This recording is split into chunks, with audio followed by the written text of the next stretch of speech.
Bonjour, nouvelle vidéo pour vous présenter la moto qui partage mon garage et les routes avec moi depuis le mois de juin 2021. Pas pour vous présenter les caractéristiques techniques de la moto, les performances, etc., etc. Ça vous le trouvez sur des dizaines et des dizaines de vidéos sur YouTube.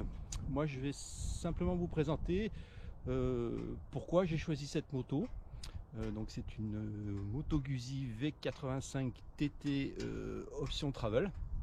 Je vais vous présenter pourquoi j'ai fait ce choix là par rapport à d'autres motos de la concurrence, parce que j'essaye un peu tout quand il y a des nouveautés qui sortent, bon, en trail évidemment, hein, plus accès voyage, etc. Si j'ai choisi cette moto, c'est pour disons pour rester sur la route. En France, en Europe, dans des pays voilà, où c'est du bon goudron, c'est plus pour rester sur la route, c'est pas pour faire du off-road ni pour faire de la piste, parce que bon, j'ai choisi une moto pour pouvoir partager la selle passager avec mon épouse ou avec un de mes fils. Donc voilà, je vous présente pourquoi j'ai choisi cette moto, la Moto Guzzi V85 TT Travel. Alors un des critères importants, surtout pour moi, c'est que déjà je la trouve jolie. Esthétiquement, ils ont fait des efforts, on voit ces courbes qui sont magnifiques au niveau du réservoir, ça donne une espèce de rondeur à la moto et je trouve ça très joli, un réservoir de 23 litres. Donc ce qui est assez conséquent, on a plus de 400 km d'autonomie. Je ne sais pas si on voit très bien, mais Moto Guzzi a pris soin de mettre des coutures très jolies sur la selle. Une couture rouge qui rappelle donc le rouge du réservoir de la moto, et une couture couleur sable qui rappelle aussi l'unique coloris de la version Travel. Donc ces petits détails sont assez importants pour une belle finition de la moto. On voit sur le petit dosseret de la selle pilote, donc un petit dosseret avec Moto Guzzi qui est gravé dans le tissu, c'est très joli. On retrouve l'aigle, donc l'emblème de la marque Moto Guzzi, un peu partout sur la moto, ici sur le réservoir. On voit ici sur la partie avant du cache moteur, on retrouve l'aigle de Mandello Dalario aussi. Et une chose très sympathique aussi, c'est qu'en feu de jour, vous avez le feu de jour à LED qui est en forme de l'aigle, l'aigle de Moto Guzzi, parce qu'au départ il travaillait pour l'aéronautique, donc ce symbole de l'aigle on retrouve un peu partout, c'est très joli. Donc je l'ai choisi aussi parce qu'elle me rappelle sous beaucoup de points le dromadaire, la BMW R100 GS de 1988. Alors bien sûr il y a quand même plus de 30 ans d'écart au niveau technologique. On retrouve un moteur bicylindre refroidi par air, donc pas de refroidissement liquide. C'est pas vraiment super important d'avoir un refroidissement liquide si on fait que de la route, qu'on roule. Le refroidissement liquide devient vraiment nécessaire si on est coincé dans des bouchons pendant plusieurs heures, ou si on fait du désert, qu'on est embourbé dans le sable et qu'on fait rugir le moteur. Là le moteur va souffrir. Mais moi j'ai eu pratiquement que des motos refroidissement par air et aucun souci avec ça. Donc moteur bicylindre refroidi par air, transmission par cardan, donc pas de problème de graissage de chaîne, de tension de chaîne, de changement de kit chaîne. Donc transmission par cardan, on oublie, une vidange de temps en temps, terminé. On retrouve aussi, comme sur le BMW 1000 GS, un amortisseur, mono amortisseur en partie droite de la moto. Donc ça aussi c'est très bien, ça dégage pas mal au niveau du bras oscillant. Comme je disais tout à l'heure, le réservoir de 23 litres. Sur le 1000 GS, on est aussi avec une capacité de 23 litres, donc qui donne une bonne autonomie. Donc ça, ce sont les caractéristiques de la moto qui me rappellent le dromadaire. Maintenant, je vais vous montrer aussi pourquoi je l'ai choisi, parce qu'on verra que la moto est quand même très bien finie. On voit ça tout de suite. On voit aussi cette double optique à l'avant qui est très jolie, ça éclaire très bien, feu à LED.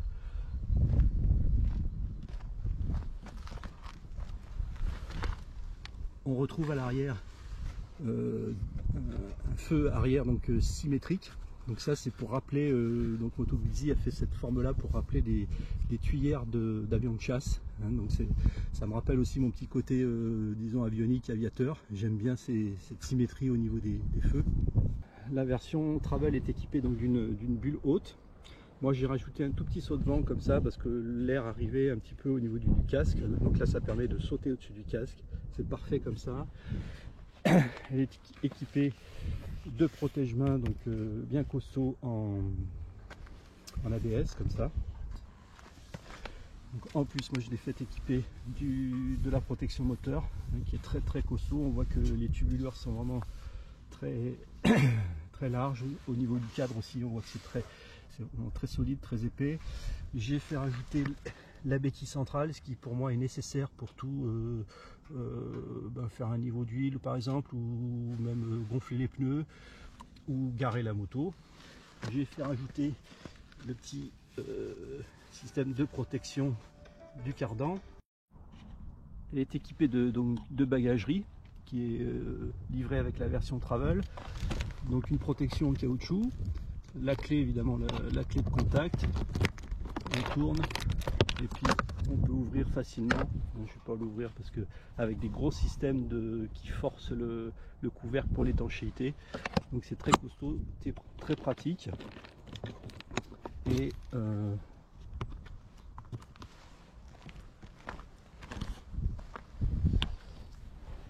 la valise droite évidemment est plus grosse que celle de gauche pour laisser passer le pot d'échappement.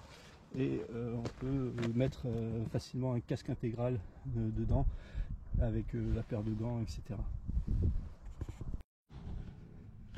Donc les valises sont verrouillées sur la moto par toujours la même clé. Des valises qu'on peut enlever, on donne un tour de clé, on peut enlever la valise si on passe la nuit dans un hôtel, un hébergement, etc. Moi je préfère avoir des sacs intérieurs, c'est plus léger, plus pratique à enlever que d'enlever carrément la valise.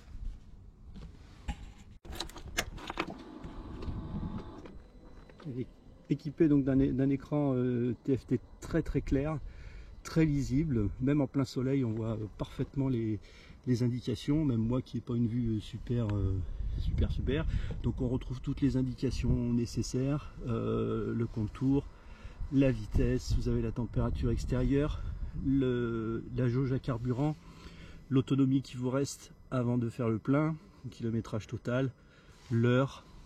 Le trip, donc vous avez plusieurs modes pour le temps de conduite, la vitesse maximum atteinte, la vitesse moyenne, ouais, je roule pas bien vite, et la consommation, le nombre de kilomètres effectués par litre de carburant consommé.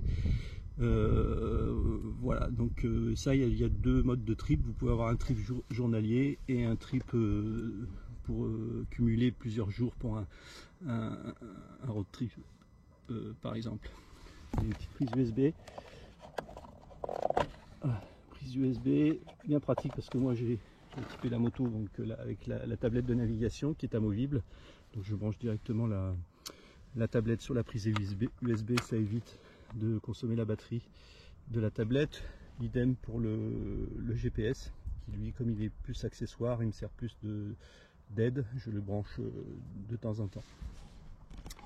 Donc si on fait un petit peu le détail, je ne vais pas trop rentrer dans le détail parce que comme je vous dis c'est décrit sur internet. Il y a un cruise control, donc un régulateur de vitesse, bien pratique quand même quand vous faites un peu d'autoroute.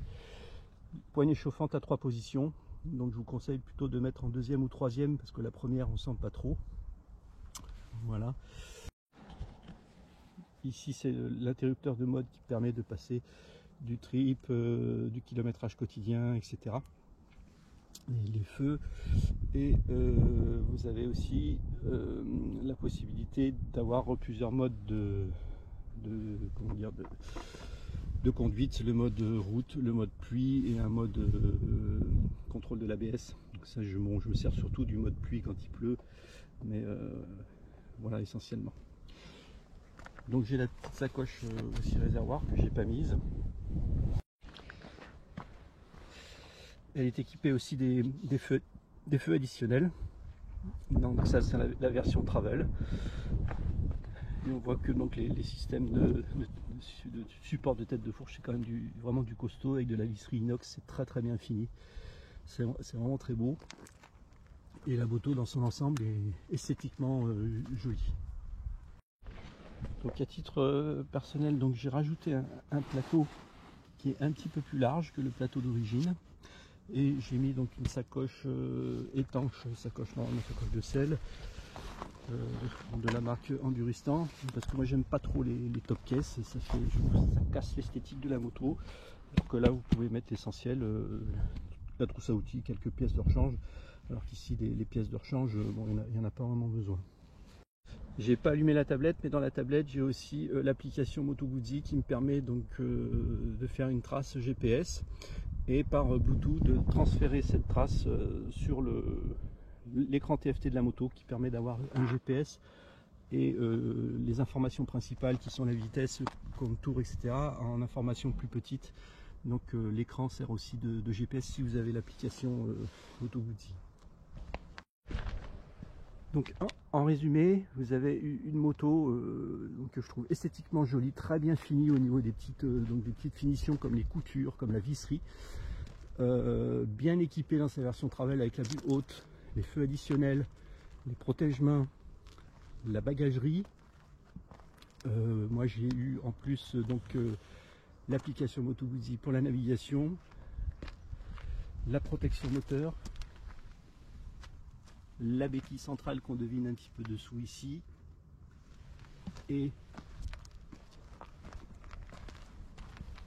la protection cardan, donc plus une extension de garantie jusqu'à 4 ans pour un budget total de 13 400 €. Je trouve ça très raisonnable.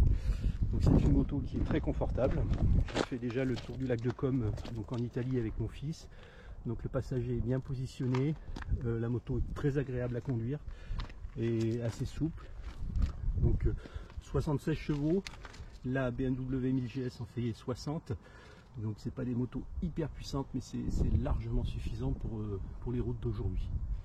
Donc maintenant on va faire une comparaison, alors c'est tout légitime, hein, entre la V85 TT Travel de chez Moto Guzzi et le dromadaire, donc ma vieille 1000 BMW R100 GS. Donc voici le dromadaire tel qu'il est équipé aujourd'hui. On voit qu'il est bien préparé. La partie avant est bien chargée avec le petit sac étanche et la combinaison de pluie. Le petit support, là, le petit sac pour mettre le bidon d'huile. On a des systèmes pour la tablette de navigation. Et donc la partie arrière avec les sacoches souples, étanches. La sacoche de selle. Pour les pièces de rechange des outils, on est en selle monoplace. Et surtout, la possibilité de fixer facilement, bien fixé sur un porte-paquet aluminium, un jerrycan de 5 litres. Donc, seule comparaison. Déjà, on retrouve un petit peu le coloris sable de la V85 TT. On retrouve un réservoir, donc c'est pas du tout les mêmes, mais un réservoir de 23 litres. Donc autonomie à peu près égale, parce que le dromadaire est très sobre et que ça consomme rien du tout. On retrouve le bicylindre refroidi par air, donc ici à 1000 cm3, un 850 donc sur la V85. Donc on est un peu sur les mêmes caractéristiques. On retrouve la transmission par cardan. Ici j'ai un gros pet. Ici j'ai un gros pet à combler, donc la transmission par cardan, et on dirait que c'est le même, mais c'est pas du tout le même, le mono amortisseur en partie droite du cadre de la moto. Alors ouais, l'électricité a été simplifiée au maximum pour avoir les fusibles à portée de main. Donc on a une moto de 60 chevaux ici, donc qui consomme à peu près 5 litres au 100. On est sur 76 chevaux pour la Moto Guzzi.